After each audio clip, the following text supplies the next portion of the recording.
Mega hero Varun Tej హీరోగా నటిస్తున్న latest movie Operation Valentine. Manushi Chhillar, Rohini Sharma హీరోయిన్స్గా నటిస్తున్న ఈ సినిమాలో నవదీప్ కీలక పాత్రలో నటిస్తున్నారు.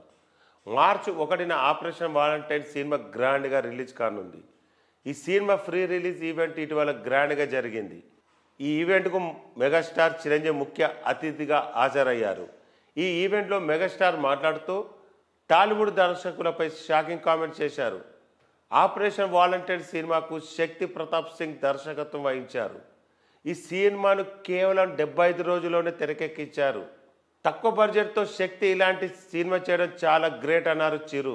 శక్తిని చూసి టాలీవుడ్ దర్శకులు నేర్చుకోవాలి అన్నారు. ఎక్కువ డబ్బు ఖర్చు పెడితేనే సినిమాకు రిచ్నెస్ కాదు, తక్కువ బడ్జెట్తో కూడా ఇలా సినిమా తీసి ఎలా రిచ్గా చూపించాలో తెలిసి ఉండాలి. అప్పుడే నిర్మాత బాగుంటారు, ఇండస్ట్రీ బాగుంటుంది. శక్తి ప్రతాప్ సింగ్ను మన దర్శకులు ఆదర్శంగా తీసుకోవాలని అన్నారు చిరు. మెగాస్టార్ కామెంట్స్ ఇప్పుడు ఇండస్ట్రీలో కాకరేపుతున్నాయి.